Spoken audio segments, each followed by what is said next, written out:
This is Coffee, Country, and Cody. Look out! Here they come into your life and living room, whether you're ready or not. Red Rover, Red Rover. Coffee, Country, and Cody. Kelly Sutton, Charlie Matos, Andy Nye, our studio director, Jeff Robertson, master control. And Charlie, you had a big celebration at Granville, Tennessee. 100 years of the Grand Ole Opry, and that first performance from Uncle Jimmy Thompson, whose hometown, Granville. Yeah, we unveiled a brand new music marker celebrating the legacy of Uncle Jimmy Thompson. Our longtime friend Mark Ezell, Commissioner of Tourism, was there and had a lot of fun. Got to visit with Whispering Bill Anderson and one of our former colleagues, Keith Bilbrey, out there. Yeah, Mark Ezell and I go back to the Purity days. His family, the Ezells, Miles Ezell, his daddy started that. And I saw him at a conservation event recently, and I said, man, you, me, Mike Snyder, we sold a lot of sweet acidophilus back in the day. He's going to send me the outtakes from the Mike Snyder sessions. So, yeah. Nice. We can't air them, but it'll be fun to That put at would the be Christmas fun. party. You can. We'll get our own satellite channel. Oh, yeah, Sirius XM, we can air it for sure. Oh, Yeah. yeah. My goodness. And Kelly's weekend was highlighted by the 16th birthday of her daughter, Reese. Yeah. And people are still trying to get out of there. It was 3 days ago. I mean, it was quite a spectacle. You had 40 or 50 people there, didn't you? Yeah. I mean, in total with parents, probably 60, I think. I don't know. It was just, there were a lot of humans. It was fun. It was a super fun night. It looked good, like good, a movie. good. It looked like the party scene from like a movie, you know. Yeah. A reasonably well-behaved movie, you know. It wasn't like Risky Business. No. But it was Good Lord, they no. didn't break the egg, did they? No. Okay, all right. Fabergé And egg. in my life, since early last week, I misplaced my wedding band. And my wife didn't know anything about this until I found the wedding band and came clean. That's the best time to tell her. Don't tell her when it's still missing. Yes. Don't tell her. Yeah. So when I did start to tell her, I said, I got to tell you this wedding band story, because she knew I had taken it off. I burned my finger on hot coffee the other morning, blistered it, got the ring off quickly. And she said, somebody thought you were divorced. Oh. No. That was the first thing out of her mouth. Start that rumor. Go on. I'm telling you. You need a little something just to keep everybody guessing every once in a while. That's funny. Friday night heartbreaker on the way. John Party from the stage that made country music famous, the Grand Ole Opry. And Kelly, your top stories include? Yeah, we're talking all about Scotty McCreery and his wife Gabi. They've got another little one on the way. Super excited about that. Kenny Chesney launching at the Sphere. I don't know how you could have missed a clip of this on the internet because it was everywhere. But in case you did, we have you covered. So stay tuned for that. And Luke Combs threatening to give up his whole music career to become a golf content creator. I don't think we have anything to worry I have not about. seen this. I'm very much looking forward to seeing this. It's kind of great. Yeah, stay tuned. More Coffee, Country, and Cody is on WSM. Well, she's on her way to Old Red in Vegas, May 31st through June 3rd. She played Ryman Community Day over the weekend on Sunday. And she's our guest this morning. Lily Grace, good to see you. Good morning. Thank you for having me. I know when you play Ryman Community Day, generally you play outside. Hopefully one day you get to play inside. That's right? next week, yeah. It was so much fun. We had a great time. We were so lucky as well. There was a weather warning, and we were just trying to get our set through and have a good time with it. And thank goodness for us, we rocked it, and the weather stayed put too. Oh, that's nice. Yeah, there's nothing worse than the impending doom of a black cloud goodness. that's coming toward you. No, you rock hard to make sure you make the most of it. Tempo gets a little speedier at that point, for sure. Well, That's for people who amazing. don't know your story, your backstory, Queensland, the Gold Coast Yes, of I'm from a Australia? beach town on the east coast of Australia, but have just relocated to Nashville, which is wonderful. So I'm so happy to be here and to be doing the whole thing. So what were the circumstances that you finally said, okay, got to get up and go? It's been my goal for a long time. Since I was 12, I'd been like, I want to move to Nashville, and this is my thing. I want to do it. And for me, it was just a matter of, I guess, taking the right steps. I signed a management deal over here, which is kind of why I moved over. But I got that visa approved and just got here pretty much in January, which is awesome. So been here since and just chasing the country music dream. Did you know Keith Urban before?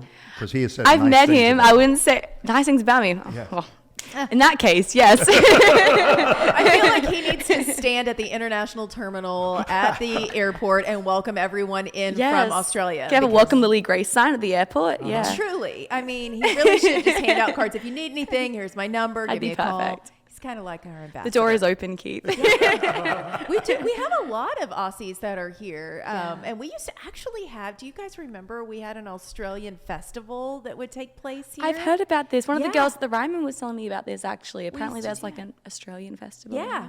Well, you should headline that. Oh, clearly, All yeah. right, we'll work on that for sure. How long have you been singing?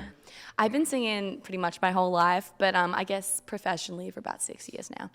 Yeah, I saw when you were 15, 16, you were playing on a Vance Joy show in front of 10,000 people or something. Phenomenal. I've just been, I feel very thankful to have had some cool opportunities come my way. Been keeping my head down and running after it, but just to get cool things like that is super, super exciting. Oh so. my! And Vance is fantastic. He is. Yeah. He's an Aussie too. I saw him open for Mary Chapin Carpenter at the you really? Ryman, like maybe a decade or two ago. Right. Yeah, he's Wow. phenomenal. You know, it's interesting too. In the last 3 weeks, Zoe joined us, and she Yeah. was from Tasmania. 20 was from New Zealand originally, right? Yeah. So we got the whole area covered, I think. is now. great. So, yeah. But it is a commitment, though, right? I mean, if you're moving from Atlanta, you know, worst case, no matter what, 3 hours later you're in a car, you're driving back home. There's no plan B when you come this far, right? So what is the time travel for you if you go home?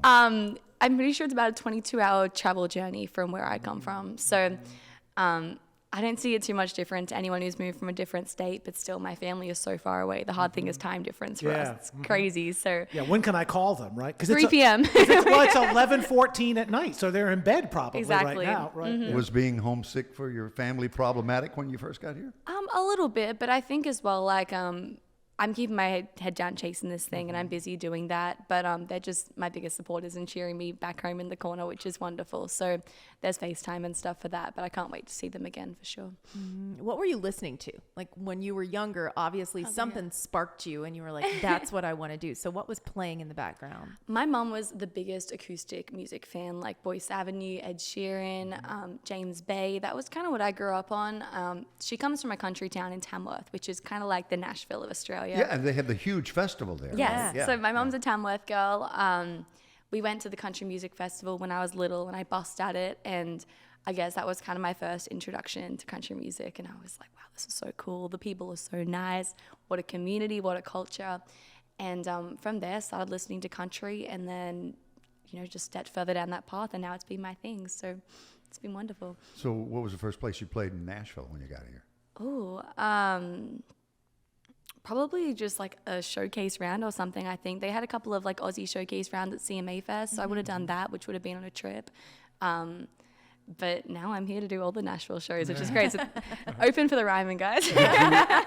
We mentioned Tamworth. Did you ever come for CMA Music Festival or Fan Yes. Fair, as so many people still call it? Yeah. I do, yeah. It's been great. I've been coming on trips back and forth for a minute, but now officially get to call Nashville home. So what are you doing this year, CMA Fest? Anything? I'm signing at the Roper booth, and then I'll be around seeing people, catching up with friends. A bunch of Australians are in as well, so we're going to try and do some meetups with them. But I will be signing at the Roper booth too, so.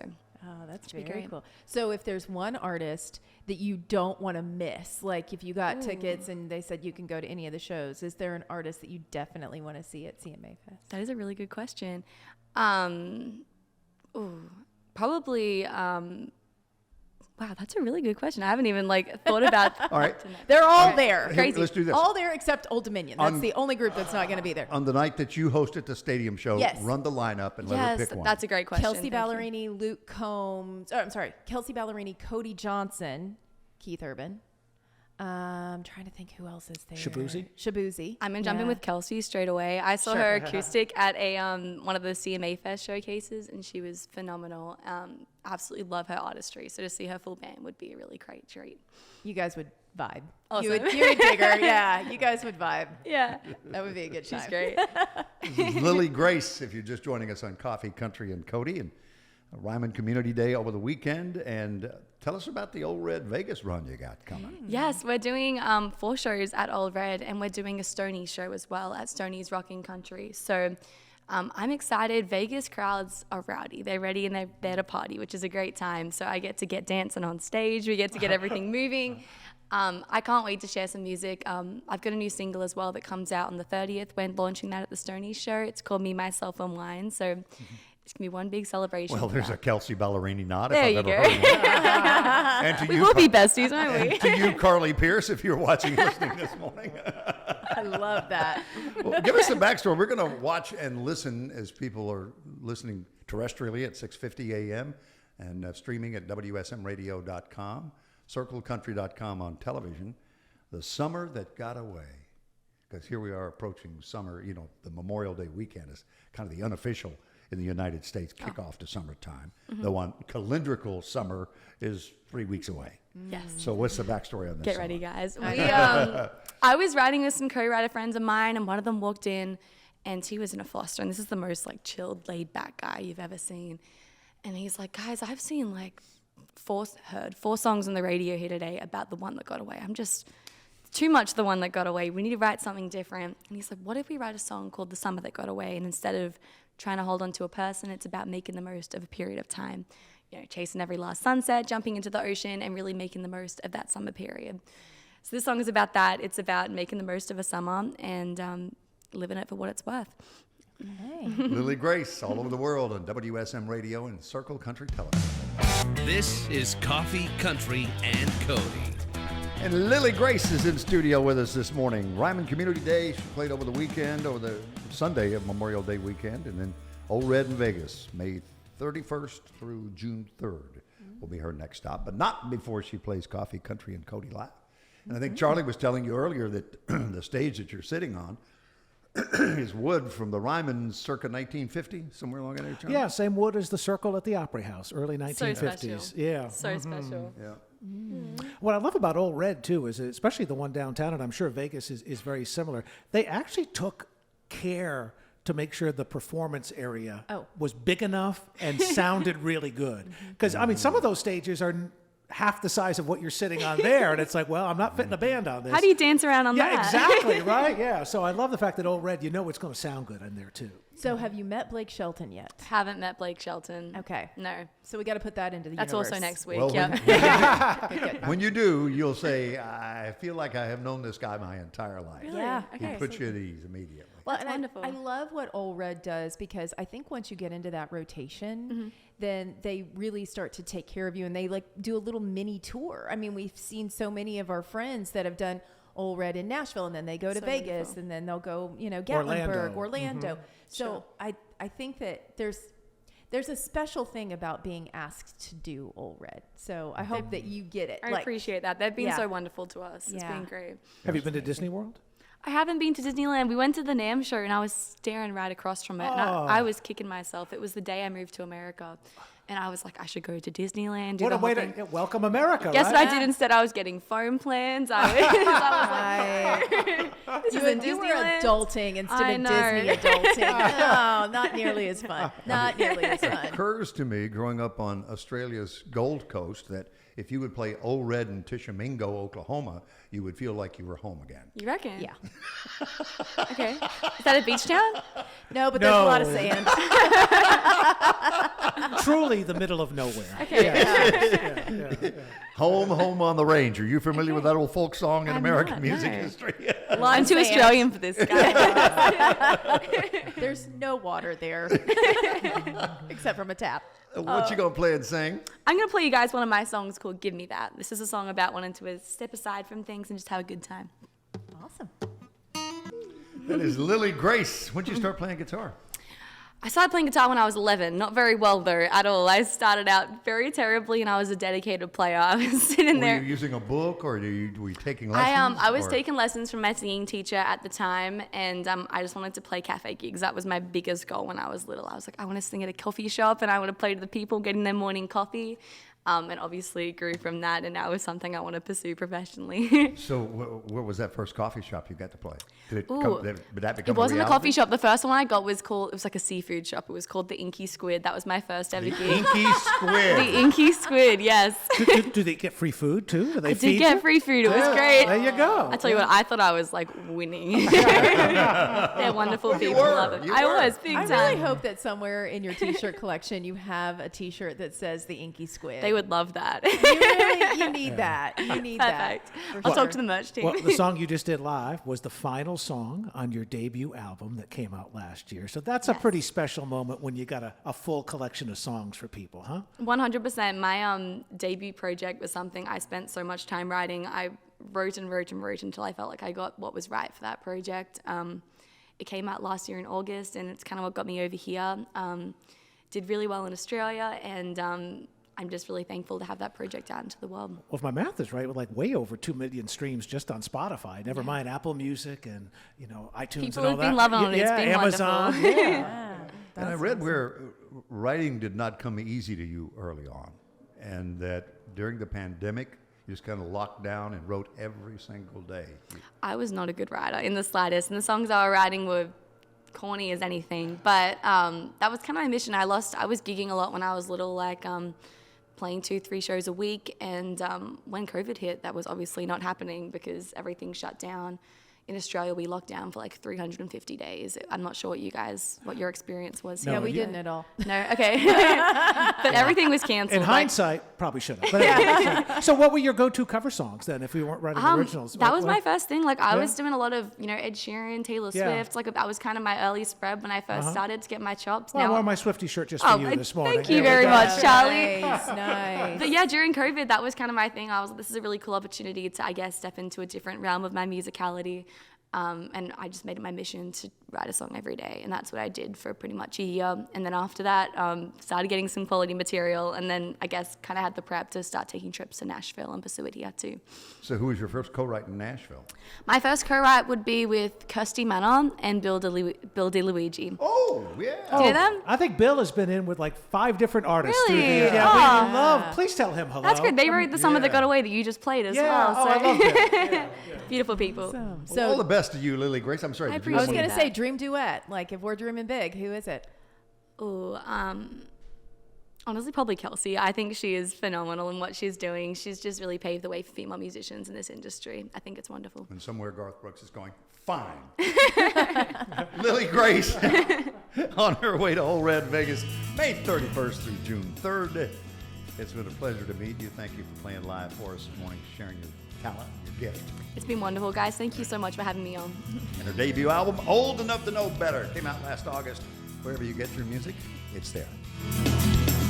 Every time we feature Carrie Underwood in an Opry Rewind, Kelly Sutton says, I want that dress. I like that I want that dress too. I like that dress. And those shoes? Yeah. Yeah. Carrie just has the best outfits. She really does. She looks great. And it's always a little sparkle. That's what we decided was I'm kind of like a fish. I'm attracted to sparkly, shiny things. And your favorite lures.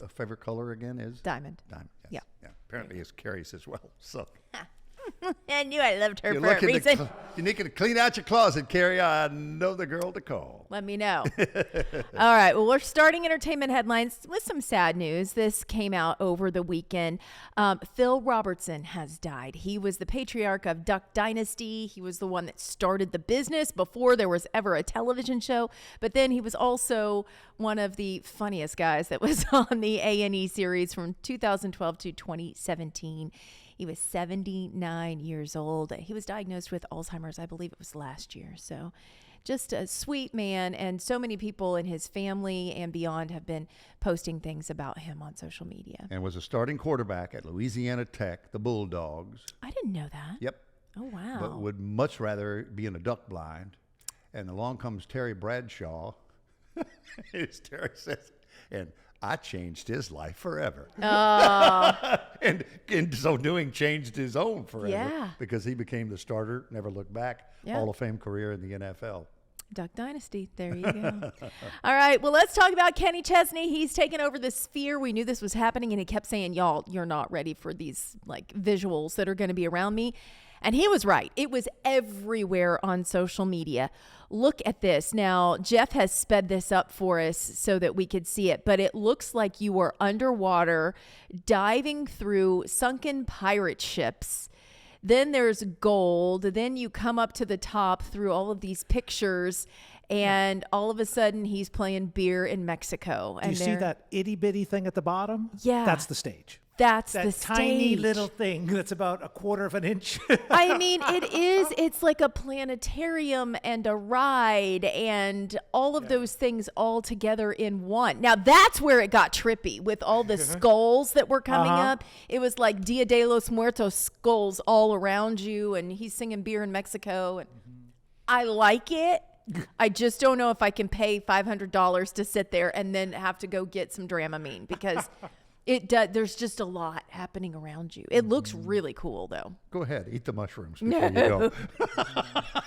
I might start singular. Guys, I can't I might take. start with one. Yeah. Maybe I a half. can't do cough syrup with codeine in it. What makes you think that there's anything in my body that would tolerate something like that? I have nightmares from Kelly codeine. Sutton has an aversion to hallucinogenic drugs. I cannot. I don't drink. I mean, there's a whole lot. Could you imagine? I would just be passed out on the floor somewhere in the back. So Yeah, that's, Mr. Motion Sickness over here. I mean, I get you sick. and I would be holding on for dear life. I still get sick riding in the passenger seat in the front. But it does look absolutely incredible. So if you do want to go see it, it's at the Sphere, and it's going all the way through June 21st. Yeah. Okay, Luke Combs. He says, this is it. I found my calling. I know y'all like my music, but I think my true passion is golf. Take a listen. I'm ready to be a golf content creator now.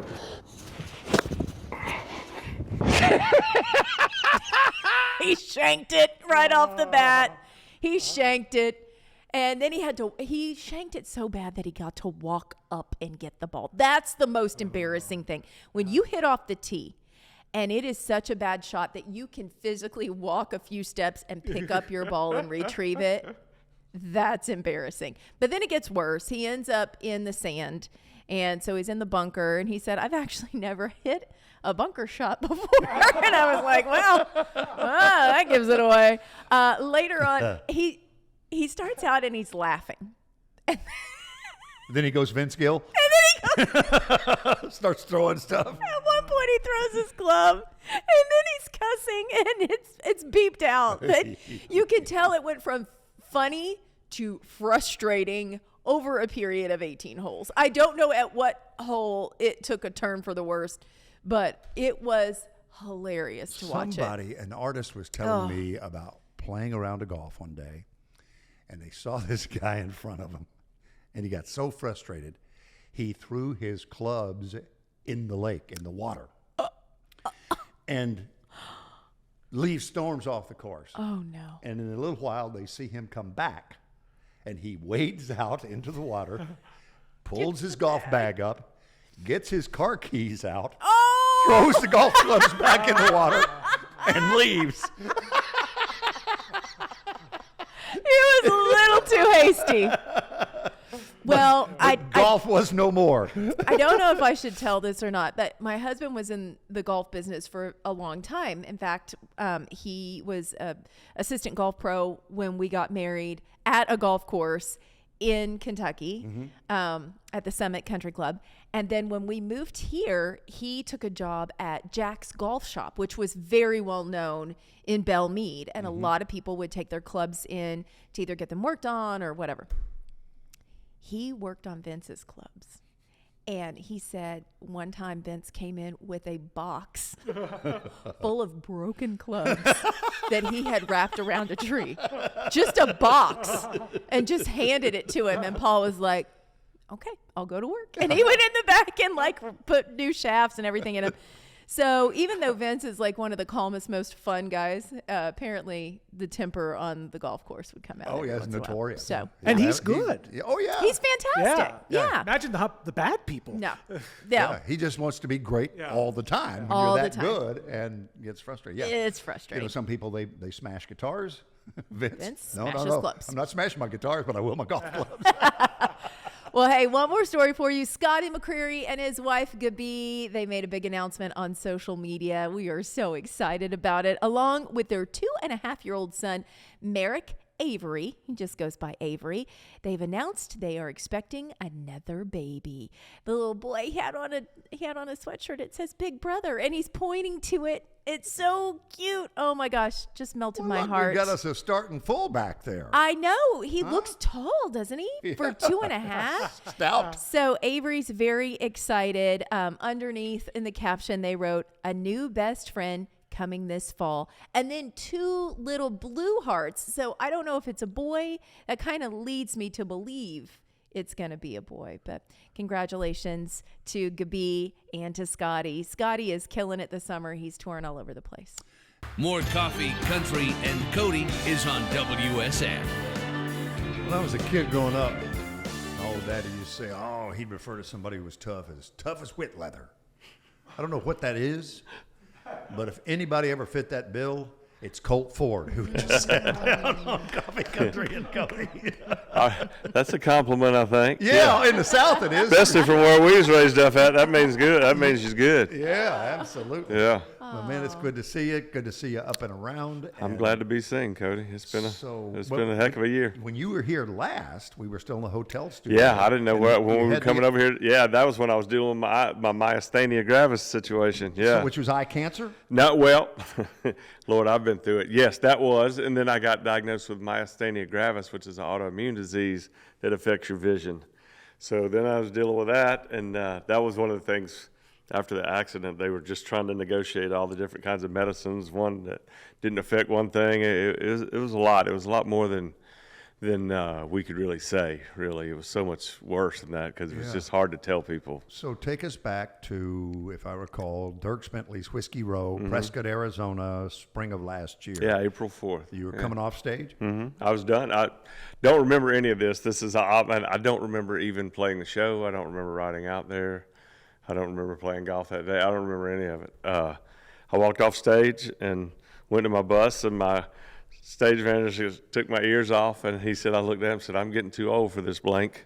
And because it was a great show, it was sold out, and it was just rowdy, and that's it. When they came back on the bus, I'd already fallen over. Everything worked out. Everything worked out perfectly, or I wouldn't be here. I mean, I didn't do my normal routine, and that's probably why they found me. Wow, so it was massive heart attack? I had 2 of them, yeah. 2? Back to back, yeah. That was the thing. We couldn't. You don't need to be an overachiever Colt. I figured if it was worth doing, twice. I mean, apparently. They brought me back twice. I was on ECMO, which is almost impossible to survive. The doctor said I was 1% of 1%. I was in a coma for 8 days. I was on dialysis. My kidneys failed. I was on dialysis. I mean, everything shut down. It was just so much worse than we could say. I mean, I was gone. I mean, and thank the Lord he wasn't ready for me. Did you go someplace in your mind? Do you remember? Yeah, I had to piece everything together. So it took me a while as I was coming out of the coma and being, it's such an unusual experience, and I'd never been through anything like that. So when I started remembering some things, I asked my wife, and I said, she said, I remember you holding my hand. She was like, yes, I've been standing here for 7 days, all day holding my hand, because they didn't know. And when she landed there in Phoenix, she didn't know if I was even alive when she landed on the ground, so she didn't know what she was walking into. So where's home? Here? Tulsa, Oklahoma. Okay. And so I asked her, she's like, yeah. And then my son, who just had a baby, they just had their first my first grandson. I got me a little grandson, Boone Thomas. And I asked him, I said, were you telling me, don't put your gun down, Dad, you're not out of the fight, which is a Navy SEAL thing that, and I've done a lot I do a lot with the military, and my son was I thought he might go that direction for a while, and he's a huge Marcus Luttrell fan, and so that was to say, he said, yeah, I was telling you that. And then so Toby, was one of my closest friends, especially the last 10, 12 years, and, it was obviously awful, that was awful. But he used to call me Little Dog Daddy because he was Big Dog Daddy. And And most people, I would have a problem with being, called so, but not with him. He was just larger than life. And so I literally, the light was bright, and Toby stepped out and said, "They ain't ready for you, little dog, going back down there." And I woke up. And that's how I woke up. Yeah. Wow. So it was a little crazy. It was crazy. Yeah. And, but by the grace of God, I'm still here. For people who don't know, we just had a family friend go through it. That ECMO that you described is when your body can no longer pump your blood. Yeah, it's basically working your body. Process. It's a transfusion process of taking your blood out, filtering it, bringing it back. The doctor said that, he said, you meet a man that's 35 in wonderful shape, he's probably got a 40% chance of surviving, let alone somebody walked in there at 54 and hadn't been the kindest to my body for a lot of years. Yeah, he told me, I don't have any idea how you survived. He said, I have a machine, measure everything in your body, cannot measure your desire to live. Wow. And he said, so. What a great quote. Yeah, he said, so obviously you got there's some things you're supposed to do still. Maybe a song in there. Maybe. I have to give you a doctor a co-write. Oh, maybe. Yeah. Well, at what point did you feel like, okay, not that you've turned the corner, but you got to a point where you're like, all right, things are starting to look up? Because, man, that first week, I can't even imagine your family and everybody worried about you. I didn't realize that was one thing that affected me so much later is I didn't realize how much it affected everybody else. Yeah. I mean, because you had no recollection. I had no idea what happened. I just woke up and I was so grateful to be, once they told me what happened, I was just thankful. So everything, but I didn't realize how much it affected everybody else. I mean, my kids, my wife, my parents. I've since buried my father. He was 89 years old. I buried him just a little over a month ago, and like they couldn't get out there, and we're really close. So it was tough. It was tough to be. Were your parents back in Georgia? Yeah, they were in Georgia, and I was in a hospital in Arizona for 2 months. So it was just talk about a complete upheaval of our life. So there are some mornings I wake up, and if I know I have a long day or something I don't want to do, I will sometimes find myself saying, I just wish today was over. I'd get through today, just get to tomorrow. Do you find yourself waking up now not doing that, relishing every day? I look at a lot of things a lot differently now. Life, just in general, it certainly changed me in a lot of ways, and You approach things and you look at things way differently. A lot of things I thought I wanted or was chasing here. You guys have been around this industry for a lot. You know that thing. You're constantly chasing the next and the next thing and the next thing. And I'm like, yeah, I don't care about any of that anymore. I really just don't. I'm just grateful to be here with the ones that want to have me and the friends, and I'll love and cherish them. That's all I can do. You're talking about the passing of your father. What did your folks do as you grew up in Georgia? In Georgia, right there. And my dad's from Hartwell, Georgia, and my mom's from Anderson, South Carolina. And we grew up right there. Didn't either one of them come from much. My dad was 89 years old, and did he enjoy pretty good health? Oh yeah, he was fantastic until the pandemic. Until the pandemic, he worked out 7 days a week at Athens Country Club for 50 years. Like, my dad was just crazy. He was a little Terminator, never weighed more than a day he did. He graduated from high school. He was just a little old country boy that just didn't know nothing but get up and work every day. Yeah. And he lived a heck of a life. He made it. Paul Brown. Yeah, everybody called him Coach, though, because he coached baseball and stuff. And he was special. Well, set up Farm Boy for us with Caden McGuire. Tell us a little bit about him. You were sharing with us. Yeah, Caden. I met Caden. Actually, my daughter, who does some social media work for me, had told me about him. And, I'm trying to navigate this whole TikTok thing. And it's tough at 55 years old. I done figured out it is not made for me. But I do like watching it all the time, unfortunately. And I wish that wasn't the case, but I do. And, she told me about him. And I just chatted with him on social media, and I was like, I like this kid. And we just met. We were going to try to do something together, and I just said, hey man, I'm working on this new record.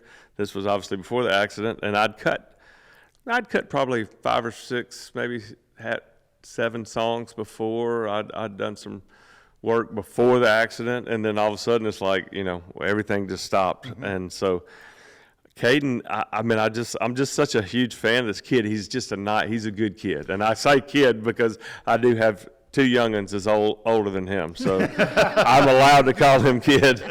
But, you had a professional golf career out of Georgia, and he wants to be a professional fisherman. Yeah, and he's apparently good at it. He's apparently real good at it. So, yeah, it was the right song for the right guy. I got a song from Tyler Hubbard, I think, Tyler and Corey Crowder, I think maybe.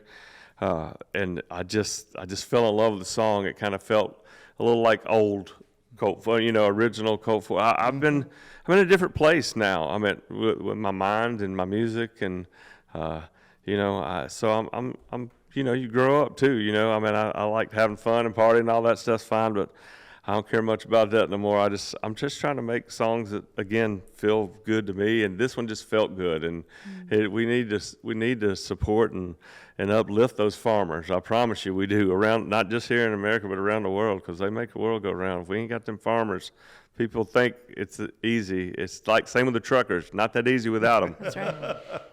Colt Ford is here. This is Farm Boy with Caden McGuire. All over. From WSM Radio, this is Coffee, Country, and Cody. Hey, we continue with Colt Ford this morning. What an emotional story that he has been willing to share publicly, and we appreciate that so much. Absolutely. From eye issues to 2 heart attacks, a full recovery in 5 months. And you were on stage with Brantley Gilbert, as I understand it. That's where you had your coming out party. I did, yeah. Brantley and I are like brothers, have been for a long time. When it first started, it was more like father-son. Now when I get out there with him, they call him Dad because he's got 3 kids, and now they call me Paw, and that really irritates me, but there's not much I can do about it. I can't do nothing about it, so it is true, but it is frustrating. And that really all started with Kid G. Started calling me Pawpaw. I was like, man, when I see you, I'm going to whip you then, like Pawpaw. And now Chase Matthew, a few of them, his friends, I'm like, Taylor Holder or something, they're like, Pawpaw. And I'm like, man, y'all need to stop with all that. Hey. Is that what your little ones are going to call you? I reckon so. I guess that's what I'm going to be. Yeah. That's what my dad was, so I don't mind being that. I'm a Popo. Popo, yeah. Yeah. That's hard trying to figure out them names. You got to lay claim to it, though, because if there's another grandpa in the mix, I know that. Like, the grandmas are the ones that really kind of get a fist fight over it. Like if they're going to be a Gigi or a Mimi, you got to lay that claim early. That's funny. Yeah, it's a true story. That's a real deal. So what do you remember about that first night back with Brantley, and where was it? Well, one of the things I did, it was here in town, wasn't it? Yeah, we made it a goal. So Brantley was there when this happened. He was also playing in town at the big festival in there at Scottsdale. I was playing the after party, and so Brantley was a big part of this whole thing. I mean, he was there the whole time. I mean, he was. When he found out what was going on, he immediately had him bring him over there. And so I was in one hospital. They operated on me there for like 10 hours, and they said there's nothing else we can do. And Brantley is standing there when the little doctor walks out there, and he said he's just covered in your blood. And those that don't know Brantley, Brantley is a real life Sons of Anarchy character. Mm-hmm. But he's not a crazy guy. He's the sweetest guy in the whole world until you start messing with what he considers family. And that would be me, and they weren't telling him anything, and he had done made up his mind. His wife Amber called, told me, said, yeah, he'd done told me he was going to jail if they didn't give him no information. He had already got bail money. He had already gave his Rolex to Jack. He had done made up his mind, like, if y'all don't tell me something, we're going to have a misunderstanding in here. There's going to be furniture moving, and apparently they got to jumping with it. Brantley told the guys, like, listen, Doc, if you don't get him some help, you're going back in there except as a patient, not a doctor. And so they got the Mayo Clinic involved, and Mayo got over there, and the ECMO was really what I needed, or that was my only chance, basically. Yeah. And they got me over to Mayo Clinic, and those people were unbelievable over there, and They got me back. So I'm is here. it Dr. Brantley Gilbert now? I reckon. Yeah, he's having babies on stage, and I mean, he can do it all. I reckon. I guess. Isn't Amber a nurse? Amber was a nurse. Yeah, I once upon a time, I was on FaceTime with.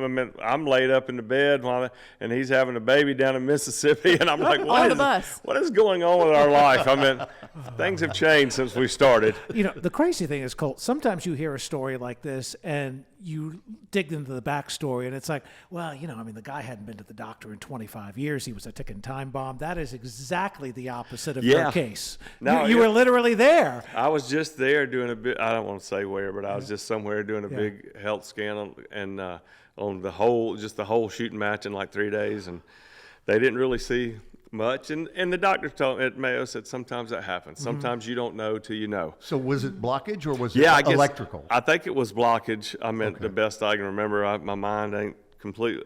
They said they weren't sure when I woke up. They were like, we don't know how. I'm like, I don't know if y'all gonna be able to tell the difference between me normally and me thinking I'm messed up, because I'm a little messed up all the time. I don't know that y'all be able to know whether I'm all right or not. So you know, it was just an unbelievable experience, and I'm so thankful and grateful that I'm still here. I woke up to like 2,500 text messages. I will tell you, when the news broke, we were talking about it, and just on social media alone, the love that was being poured in your direction. I hope you know. Oh, I do. Because everybody in this town was talking about you. Everybody was praying for you. You were on multiple prayer lists here. And I needed every single one of them, yeah. I tell you what. Well, you know that church prayer list, once you get on it, it's hard to get off. It is I've been on my mama's for a minute, and it is. I can't get off that email list. If I could get off her email list. No. Lord have mercy.